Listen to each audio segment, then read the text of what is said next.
যুবশক্তি ভরসা কার্ডে প্রতি মাসে ব্যাংকে ঢুকবে ৩,০০০। কারা পাবেন সুবিধা, কিভাবে করবেন আবেদন, জেনে নিন এই ভিডিওর মাধ্যমে। ভিডিও শুরুর আগে একটি অনুরোধ, ভিডিওটি ভালো লাগলে অবশ্যই চ্যানেলটি সাবস্ক্রাইব করে রাখবেন। বাংলায় নতুন সরকার গঠনের প্রক্রিয়া সম্পন্ন হতেই সাধারণ মানুষের নজর এখন নির্বাচনী প্রতিশ্রুতিগুলোর দিকে। রাজ্যের বেকার তরুণ তরুণীদের আর্থিক স্বাবলম্বন দিতে বিজেপির অন্যতম বড় প্রতিশ্রুতি ছিল যুবশক্তি ভরসা কার্ড। বিগত তৃণমূল সরকারের যুবশ্রী বা যুবসাথী প্রকল্পের যেখানে মাসে ১,৫০০ টাকা দেওয়া হতো, পরিধি বাড়িয়ে এবার যুবশক্তি ভরসা কার্ডের মাধ্যমে প্রতি মাসে ৩,০০০ টাকা করে বেকার ভাতা দেওয়ার প্রস্তুতি শুরু করেছে শুভেন্দু অধিকারীর নতুন সরকার। সবকিছু ঠিক থাকলে আগামী জুন মাস থেকেই এই প্রকল্প চালু হতে পারে। এই প্রকল্পের সুবিধা পেতে গেলে কিভাবে আবেদন করতে হবে এবং কী কী যোগ্যতা লাগবে। আগের সরকারের মতোই এই প্রকল্পের টাকাও সরাসরি উপভোক্তার ব্যাংক অ্যাকাউন্টে ডিবিটি লিঙ্কের মাধ্যমে পাঠানো হবে।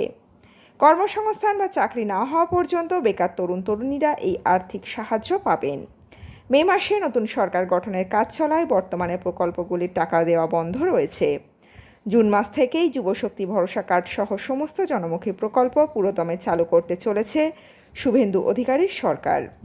আবেদনকারীর বয়স ২১ থেকে ৪০ বছরের মধ্যে হতে হবে। ন্যূনতম মাধ্যমিক পাশ হতে হবে। তবে নতুন সরকার চূড়ান্ত নির্দেশিকায় এই যোগ্যতার মাপকাঠিতে কোনো রদবদল আনে কিনা সেটাই এখন দেখার। পুরানো যুবশ্রী প্রকল্পের উপভোক্তা হন বা নতুন আবেদনকারী, এই সুবিধা পেতে গেলে সবাইকেই নতুন করে আবেদন করতে হবে। মুখ্যমন্ত্রী শুভেন্দু অধিকারী প্রথম মন্ত্রিসভার বৈঠকের পরেই স্পষ্ট করে দিয়েছিলেন যে পূর্বতন সরকারের সব জনমুখী প্রকল্পই চালু থাকবে, তবে তা করা হবে অত্যন্ত স্বচ্ছতার সঙ্গে। আগের প্রকল্পের কারিগরি ত্রুটি ও ভেরিফিকেশন সংক্রান্ত সমস্যা মেটাতে এবার কড়া নজরদারি চালানো হবে।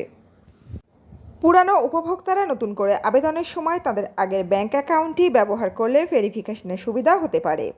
সরকারের তরফে এখনও আনুষ্ঠানিক নির্দেশিকা জারি না হলেও নবান্ন সূত্রে জানা যাচ্ছে আবেদন করার সময় নিম্নলিখিত নথিগুলি প্রয়োজন হতে পারে: বয়সের শংসাপত্র, শিক্ষাগত যোগ্যতার প্রমাণপত্র মানে বার্থ সার্টিফিকেট, অ্যাডমিট কার্ড, মাধ্যমিক বা সমতুল্য পাশের সার্টিফিকেট, স্থায়ী বাসিন্দা বা নাগরিকত্বের শংসাপত্র, আধার, ভোটার কার্ড, নিজস্ব সচল ব্যাংক অ্যাকাউন্ট নাম্বার। প্রশাসনিক সূত্রে খবর, যুবশক্তি ভরসা কার্ডের পুরো প্রক্রিয়াটি স্বচ্ছ রাখতে রাজ্য সরকার খুব শীঘ্রই একটি নতুন অনলাইন পোর্টাল চালু করতে চলেছে। এই পোর্টালের মাধ্যমেই অনলাইনে ঘরে বসে আবেদন করা যাবে এবং আবেদনের স্ট্যাটাস বা আপডেট ট্র্যাক করা যাবে। তো বন্ধুরা, এই আপডেট ছিল এতটুকুই। দ্রুত ফিরে আসবো এরকমই নতুন আপডেট নিয়ে। আপনাদের মন্তব্য মতামত যাই থাকুক না কেন জানাবেন কমেন্ট বক্সে।